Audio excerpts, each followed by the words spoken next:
Sebagian besar manusia hidup dengan keyakinan bahwa mereka memahami dirinya sendiri. Kita menganggap pikiran kita konsisten, keputusan-keputusan kita rasional, dan perasaan-perasaan kita memiliki alasan yang jelas.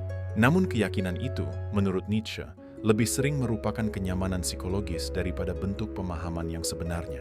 Dalam pandangan Nietzsche, diri manusia adalah sesuatu yang selalu bergerak. Ia tidak statis, tidak tunggal, dan tidak sepenuhnya berada dalam genggaman kesadaran. Apa yang kita sebut sebagai diriku seringkali hanya rangkaian kebiasaan mental yang terasa akrab karena kita tidak pernah memeriksanya lebih jauh. Ketika hidup berada dalam keadaan stabil, kita tidak memiliki alasan untuk mempertanyakan diri. Keinginan, nilai, dan tujuan tampak harmonis, seolah-olah semuanya berjalan pada jalur yang sama. Namun harmoni seperti itu dapat menipu. Stabilitas membuat banyak bagian diri tetap tersembunyi di balik rutinitas yang nyaman.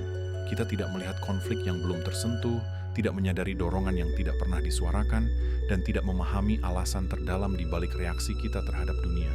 Nietzsche percaya bahwa manusia baru benar-benar melihat dirinya bukan ketika ia berhasil, melainkan ketika sesuatu, meski kecil, mengganggu struktur hidup yang ia kenal. Pergeseran kecil itu memecahkan ilusi stabilitas, memaksa manusia untuk memperhatikan lapisan batin yang sebelumnya tidak pernah muncul ke permukaan. Di titik itulah, pertanyaan tentang diri tidak lagi bersifat teoritis. Pertanyaan itu menjadi nyata, mendesak, dan menuntut untuk dijawab. Bagi Nietzsche, perubahan kecil dalam hidup sering membuka ruang paling penting untuk memahami siapa kita sebenarnya.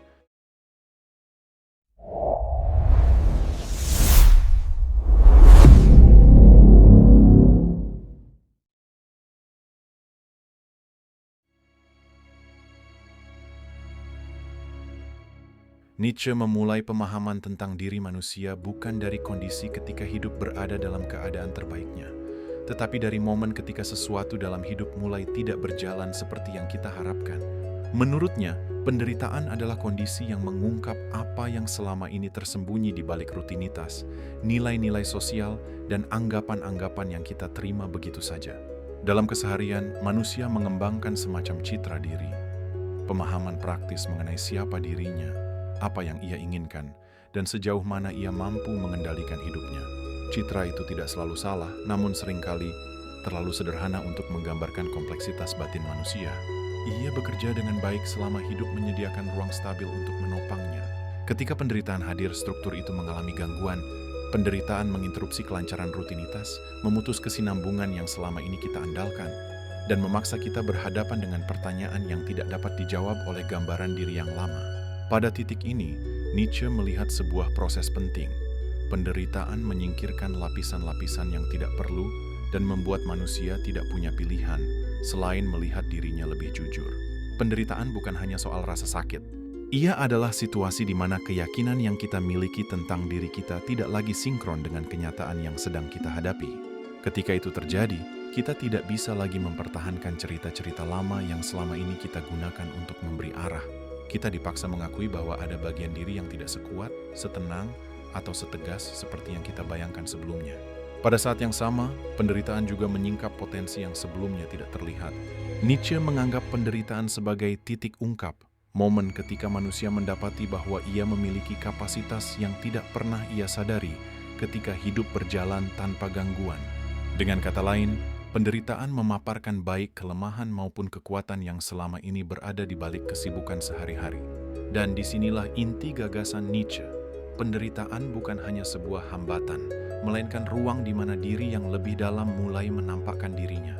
Ia membongkar versi diri yang dibangun oleh kenyamanan dan memperlihatkan struktur batin yang lebih jujur, lebih mentah, dan lebih dekat dengan realitas psikologis manusia. Bagi Nietzsche, penderitaan adalah kejernihan yang tidak menyenangkan. Ia tidak menawarkan jawaban cepat, tetapi ia memberikan satu hal yang jauh lebih penting, kesempatan untuk melihat diri kita tanpa ilusi yang biasanya menyertainya. Setelah penderitaan membongkar struktur lama tentang diri, manusia tidak langsung sampai pada pemahaman yang lebih jernih. Yang muncul terlebih dahulu justru konflik. Nietzsche melihat konflik batin sebagai tahap yang tidak terhindarkan dalam proses memahami diri manusia secara lebih utuh. Konflik ini bukan sekadar pertentangan emosi, melainkan benturan antara berbagai dorongan batin yang selama ini hidup berdampingan tanpa pernah dipertanyakan. Di dalam diri manusia ada keinginan untuk mempertahankan stabilitas, namun ada pula dorongan untuk berubah. Ada kebutuhan akan rasa aman, tetapi juga hasrat untuk melampaui batas yang telah dikenal. Selama hidup berjalan normal, pertentangan ini tidak terlihat. Penderitaanlah yang memaksa semuanya muncul ke permukaan. Nietzsche menilai bahwa banyak konflik batin sebenarnya telah lama ada, namun tertutupi oleh kebiasaan dan tuntutan sosial.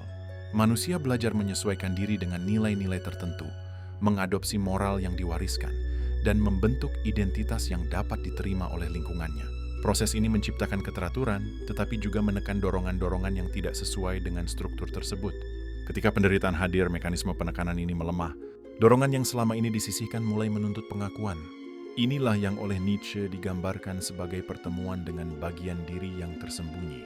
Bagian ini tidak selalu gelap dalam arti moral, tetapi seringkali tidak selaras dengan gambaran diri yang ingin kita pertahankan. Konflik batin dalam pandangan Nietzsche bukanlah tanda kegagalan psikologis. Sebaliknya, ia adalah indikasi bahwa diri manusia sedang mengalami reorganisasi. Ketika nilai lama tidak lagi memadai dan nilai baru belum sepenuhnya terbentuk, manusia berada dalam keadaan antara tidak sepenuhnya menjadi diri yang lama, namun juga belum menjadi diri yang baru.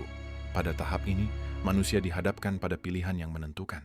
Ia dapat berusaha kembali pada struktur lama, menutup konflik dengan penyesuaian sementara, atau ia dapat bertahan dalam ketegangan tersebut dan membiarkan proses perubahan berlangsung. Nietzsche memandang pilihan kedua sebagai jalan yang lebih sulit, tetapi juga lebih jujur dan lebih produktif. Konflik batin memaksa manusia untuk menilai ulang apa yang selama ini ia anggap penting. Ia mempertanyakan sumber nilai-nilainya, alasan dibalik ketakutannya, dan motivasi terdalam dari tindakannya. Proses ini tidak memberikan ketenangan cepat, namun ia membuka ruang bagi pemahaman diri yang lebih kompleks dan lebih matang.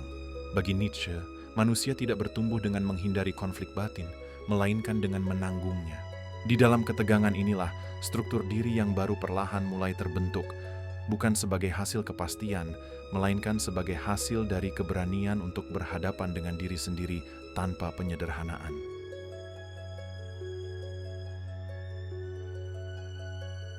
Dalam pemikiran Nietzsche, penderitaan dan konflik batin tidak berhenti pada tahap pengungkapan dan pertentangan semata.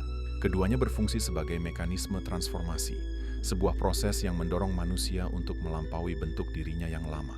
Bagi Nietzsche, pertumbuhan tidak terjadi melalui akumulasi kenyamanan, melainkan melalui tekanan yang memaksa diri untuk beradaptasi dan berubah. Nietzsche mengkritik pandangan yang memaknai penderitaan semata-mata sebagai sesuatu yang harus dihindari atau dihilangkan. Menurutnya, cara pandang tersebut membuat manusia terikat pada stabilitas yang semu. Ketika penderitaan hanya dipahami sebagai gangguan, manusia kehilangan kesempatan untuk membaca makna struktural di baliknya. Padahal penderitaan seringkali menjadi kondisi yang mematahkan keterikatan pada nilai dan identitas yang sudah tidak lagi relevan. Dalam konteks ini, pernyataan Nietzsche yang terkenal, yang tidak membunuhmu membuatmu lebih kuat, tidak dapat dipahami secara dangkal. Kekuatan yang dimaksud bukanlah daya tahan pasif, melainkan kapasitas untuk membentuk ulang diri setelah struktur lama runtuh. Penderitaan memaksa manusia untuk melepaskan bentuk diri yang tidak lagi mampu menjawab tuntutan hidup yang baru. Proses ini tidak bersifat instan. Melampaui diri lama berarti menghadapi kehilangan identitas yang pernah terasa aman, kehilangan nilai yang dulu memberi kepastian, dan kehilangan cara berpikir yang sebelumnya memberi arah. Nietzsche melihat kehilangan ini bukan sebagai kemunduran, melainkan sebagai fase transisi menuju konfigurasi diri yang lebih matang. Pada tahap ini, manusia mulai membangun relasi yang berbeda dengan penderitaannya. Ia tidak lagi melihat penderitaan sebagai musuh yang harus dikalahkan, melainkan sebagai sinyal bahwa transformasi sedang berlangsung. Penderitaan menjadi katalis, bukan karena ia menyenangkan, tetapi karena ia menggerakkan proses internal yang tidak dapat dipicu oleh keadaan normal. Melampaui diri lama dalam pemikiran Nietzsche adalah langkah awal menuju kebebasan eksistensial. Kebebasan ini tidak berarti bebas dari kesulitan, melainkan bebas dari ketergantungan pada struktur diri yang rapuh.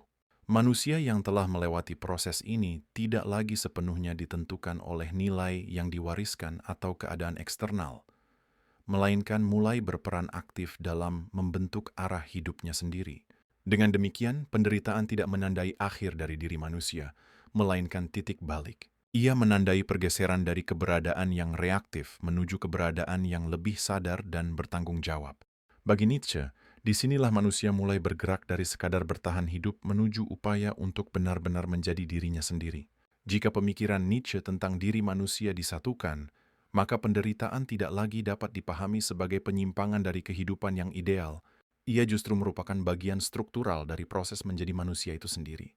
Bukan karena penderitaan diinginkan, melainkan karena di dalamnya manusia dipaksa berhadapan dengan kenyataan batinnya tanpa perantara. Nietzsche tidak menawarkan jalan keluar yang menenangkan. Ia juga tidak menjanjikan kehidupan yang bebas dari luka atau konflik. Sebaliknya, ia mengajukan pandangan bahwa hidup yang bernilai adalah hidup yang sanggup ditanggung. Hidup yang dijalani dengan kesadaran akan ketegangan, ketidakpastian, dan keterbatasan diri. Melalui penderitaan, manusia belajar bahwa dirinya bukan entitas yang tetap dan selesai. Ia adalah proses yang terus berubah, dibentuk oleh tekanan, kehilangan, dan pergulatan batin. Pemahaman ini menggeser cara manusia memandang kelemahan dan kegagalan. Apa yang sebelumnya dianggap sebagai keruntuhan dapat dilihat kembali sebagai bagian dari pembentukan diri. Dalam kerangka ini, pertumbuhan tidak berarti menjadi kebal terhadap penderitaan, melainkan menjadi lebih jujur dalam menghadapinya. Manusia yang bertumbuh bukanlah manusia yang menghindari luka, tetapi manusia yang mampu belajar dari apa yang terungkap ketika luka itu hadir. Pada akhirnya, apa yang ditemukan Nietzsche tentang diri manusia bukanlah jawaban yang pasti, melainkan sikap eksistensial.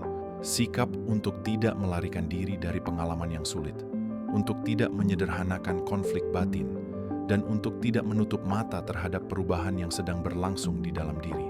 Karena bagi Nietzsche, manusia yang matang bukanlah manusia yang hidup tanpa penderitaan, melainkan manusia yang mampu menanggung hidupnya sendiri dengan kesadaran, dengan keberanian, dan dengan tanggung jawab atas proses menjadi dirinya.